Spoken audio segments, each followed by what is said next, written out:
Hi everyone, Lizzie here with another recently published book that I was very much looking forward to.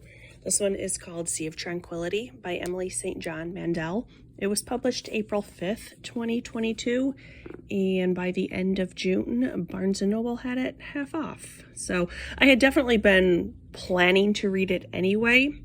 The half off was just a nice bonus, and they don't charge extra for signed copies, so of course I got that. I have previously read 2 of her books. I believe she's published 4. I've read Station 11, which was amazing. I absolutely loved it. And I really liked The Glass Hotel, although it was an unusual book. It was about a Ponzi scheme, which is not a super fascinating topic. I don't think I would ever willingly pick out a 300-page book about a Ponzi scheme, but I think she is such an exceptional writer that she can take a topic like that and still make it super interesting. I also have, I think I have Last Night in Montreal. I just haven't read it yet. And then she also did the Lola Quartet, which is on my list, and I look for it in used bookstores. I don't necessarily want to pay full price for a book that is at least 5 years old. So having said that, I'm definitely a fan of this author. I think she's a very good author. I think her style is unique. It's definitely not for everyone. And her topics also are definitely not for everyone. So this book, it's very short. It's 255 pages. I read it in about 2 days. And I was almost done with it when I told my friend it basically doesn't have a plot. And yet I still kept reading it because I think she's such an exceptional writer. So I also think what they tell us on the dust jacket gives away too much of the story. So the third paragraph that's described on the dust jacket, the book is 2/3 done before we even get to that point.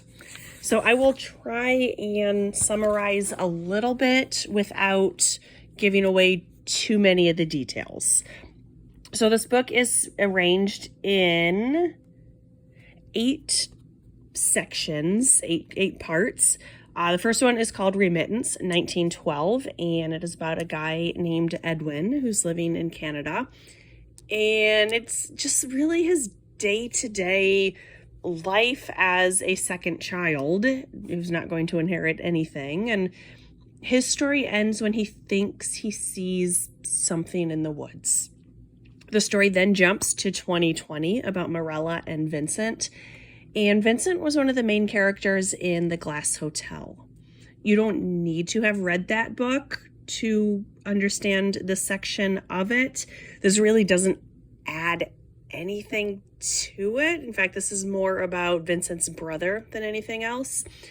And in this one, we find out that the brother has become a famous composer. In one of his recordings, there's an unusual sound.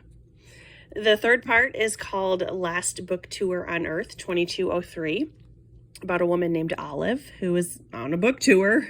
It's her last tour on Earth. She lives in one of the moon colonies, and there is a pandemic going on at the time.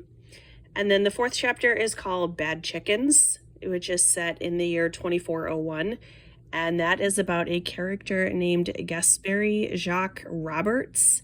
Although the author is from Canada, I'm going to assume she's French-speaking, so perhaps it's Gasperi Jacques Robert. I don't know. But he winds up being our major character for the rest of the book. And then it goes in reverse chronological order. So we go back to the last book tour on Earth, we go back to Morella and Vincent / file corruption, and we go back to Remittance. It's very interesting. The first 3 stories have incomplete tales, and revisiting the stories fills in a lot of those details. The last chapter is called Anomaly, which really brings together all of the stories. It doesn't answer every single question, but it connects them and it fills in a lot of the gaps and a lot of the details. There was one part at the end, one reveal that I was not expecting. I didn't really see any foreshadowing of it, but I was okay. It was like, oh, that's interesting. What a clever twist. As opposed to, it didn't completely change the ending of the story. So I was perfectly fine with it. I like some foreshadowing on my twist endings, but this one was just kind of, oh, that's clever. So I did very much like this book, but at the same time, I can completely see why people would not like it. There's not a lot of plot to it. So I want to read just a little bit. I'm just going to kind of randomly pick a page and just to kind of speak about the author's writing style. So I may as well just start at the beginning, so I'm not really revealing anything. So I'll just read the first page or so. Chapter 1. Edwin St. John St. Andrews, 18 years old, hauling the weight of his double-sainted name across the Atlantic by steamship. Eyes narrowed against the wind on the upper deck. He holds the railing with gloved hands, impatient for a glimpse of the unknown, trying to discern something, anything, beyond sea and sky. But all he sees are shades of endless gray. He's on his way to a different world.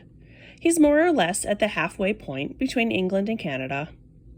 I have been sent into exile, he tells himself, and he knows he's being melodramatic, but nonetheless, there's a ring of truth to it. Edwin's ancestors include William the Conqueror. When Edwin's grandfather dies, his father will become an earl, and Edwin went to two of the best schools in the country. But there was never much of a future for him back in England. There are very few professions that a gentleman can take up, and none of them are of interest to Edwin. The family estate is destined to go to his oldest brother, Gilbert, so he stands to inherit nothing. The middle brother, Neil, is in Australia already. Edwin might have clung to England a little longer, but he holds secretly radical views, which emerged unexpectedly at a dinner party, thus speeding up his fate. In a flash of wild optimism, Edwin has his occupation recorded as farmer on the ship's manifest. It occurs to him later, in a contemplative moment out on the deck, that he's never so much as touched a spade. And then this will be the first page of the second part, Morella and Vincent, 2020. I'd like to show you something strange. The composer, who was famous in an extremely limited niche kind of way, i.e., in zero danger of being recognized on the street, but most people in a couple of smallish artistic subcultures knew his name, was obviously uncomfortable, sweating as he leaned in close to his mic. My sister used to record videos. The next one is a video of hers that I found in storage after her death, and it's got some kind of glitch in it that I can't explain. He was quiet for a moment, adjusting a knob on his keyboard. I wrote some music to go with it, but right before the glitch, the music will go silent, so we can appreciate the beauty of the technical imperfection. And it goes on, and I won't read that much more. I certainly don't want to take away anything from this book. This is a book, the author very much reminds me of Jesse, who's one of my other favorite authors, and both of their books are not books to be rushed through. There are books that I like to read somewhat slowly, kind of savor the storytelling. They're definitely not action-packed, but I really like them. Online, some people did complain that there was not a ton of character development, and they're not wrong. It's it's not a book for everyone. I particularly did like it, but at the same time, it's not the best book that I have read. It's not even the best book I've read in the month of August. So I do recommend it, but I can also understand why people would not want to read it or would start it and not finish it. It does have elements of time travel, but it does not go into the science of them.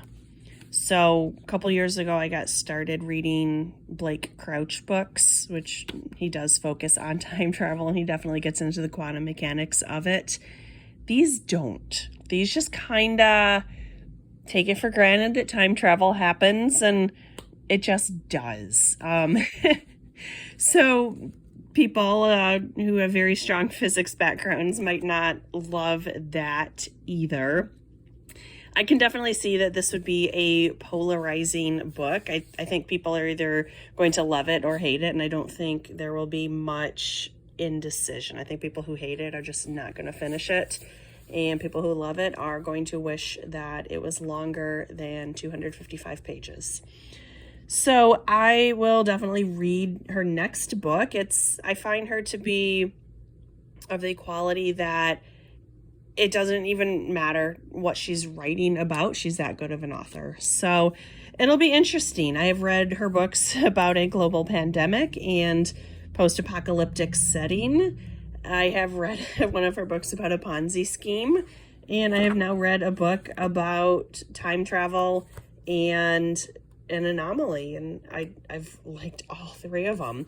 My one complaint about this book, I will say, I'm not super well versed in time travel. It's just not my favorite topic, but I know enough about it to know the existence of the grandfather paradox. And I wish she had at least mentioned that I think it's such a widespread, commonly known component of time travel that I think a lot of readers will be questioning, why did she not give us a one-paragraph explanation about the inherent risk of running into yourself in the past. So this was Sea of Tranquility, Emily St. John Mandel. I liked it. Check it out. She's a very gentle writer, and I like her writing style. So I hope you guys like it as well. If you did, if you didn't, let me know. If you have any similar books to recommend, let me know that as well. Thanks for listening. Bye.